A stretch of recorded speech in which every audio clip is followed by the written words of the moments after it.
Evangelho de Marcos, capítulo 1, dos versículos 1 ao 8. No primeiro versículo, princípio do Evangelho de Jesus Cristo, o Filho de Deus. Essas palavras Filho de Deus, na mentalidade judaica, têm um peso muito maior do que para nós. Elas afirmam uma importante doutrina ou ensino acerca da divindade do nosso Senhor. Também era uma declaração de que Jesus era o próprio Deus e igual a Deus. João 5,18. Por que essa afirmação é tão importante?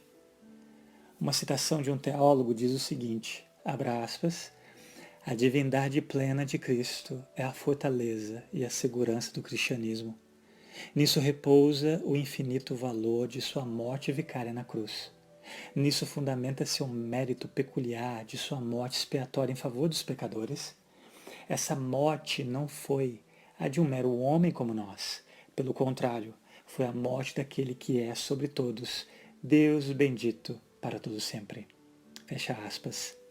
Quando você tem essa doutrina em mente, você não se admira que os sofrimentos de uma única pessoa tenha servido de sacrifício suficiente pelos pecadores do mundo, se lembrarmos que o sacrificado foi o próprio Filho de Deus. Meus amados, apeguem-se a essa doutrina com zelosa vigilância. Assim como ela estarão firmados sobre uma rocha em meio às areias movediças de tantas incertezas dessa vida. Sem ela, como se nada sólido estivesse debaixo dos seus pés. Nossos corações são fracos, é enganoso. Nossos pecados, muitos. Precisamos de um Redentor capaz de salvar totalmente e que nos livre da ira vindoura. Nós temos esse Redentor em Jesus Cristo. Ele é o Deus forte. Isaías 9,6. Em segundo lugar, observemos de que maneira o princípio do Evangelho de Marcos constitui um cumprimento das Escrituras. João Batista deu início ao seu ministério conforme está escrito. Na vinda de Jesus Cristo a este mundo, nada houve de inesperado ou improvisado. No começo do livro de Gênesis, encontramos a predição de que o descendente da mulher haveria de ferir a cabeça da serpente. Gênesis 3,15. Por todo o Antigo Testamento, essa mesma profecia aparece com constante e crescente clareza. Essa foi a promessa muitas vezes renovada aos patriarcas e reiterada pelos profetas. Um dia, um Redentor e Libertador viria ao mundo. Seu nascimento, seu caráter, sua vida, sua morte, sua ressurreição. E aqui nós vemos o seu precursor. Tudo isso foi profetizado antes da vinda de Cristo. Há mais de 700 anos já havia a profecia acerca dele e acerca do seu precursor. Devemos sempre examinar o Antigo Testamento com o desejo de encontrar nele algo a respeito de Jesus. Spurgeon disse muito bem que ler a Bíblia sem encontrar o Cristo é ler a Bíblia de maneira errada.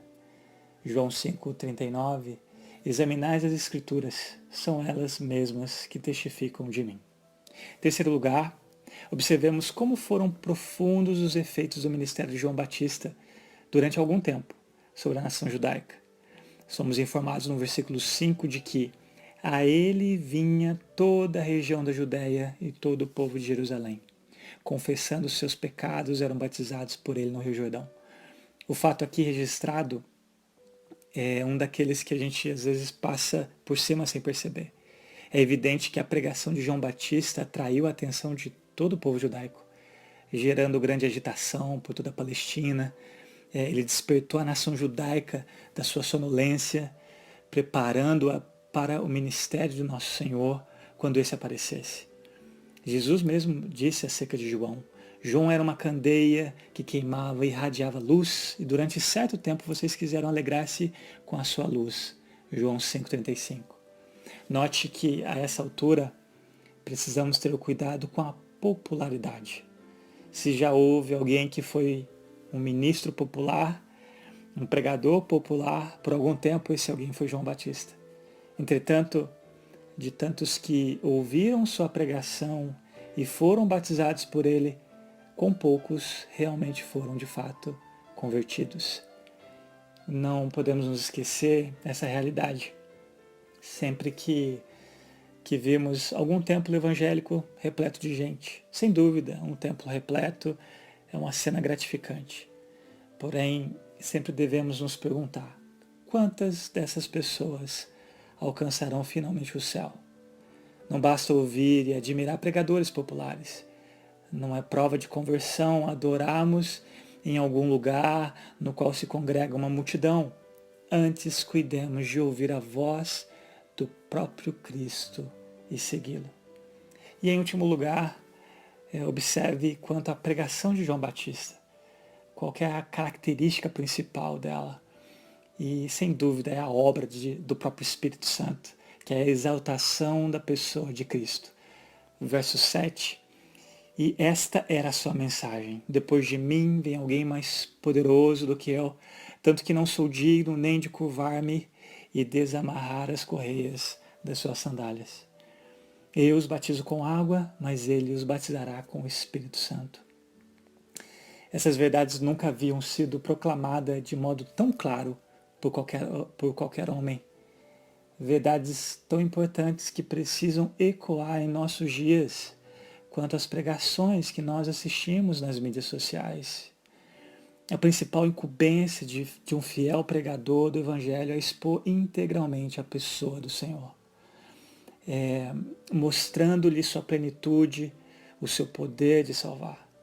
A segunda grande tarefa que cabe ao pregador do Evangelho consiste em esclarecer ao povo a obra do Espírito Santo, juntamente com a necessidade do novo nascimento e do batismo interior que este Espírito realiza mediante a proclamação do Evangelho, que é o poder de Deus para a salvação de todo aquele que crê. Essas duas poderosas verdades fluíam com frequência dos lábios de João Batista. Oremos a Deus para que Ele levante homens que preguem como João pregava. E ao encerrarmos essa primeira reflexão de Marcos, eu pergunto a você,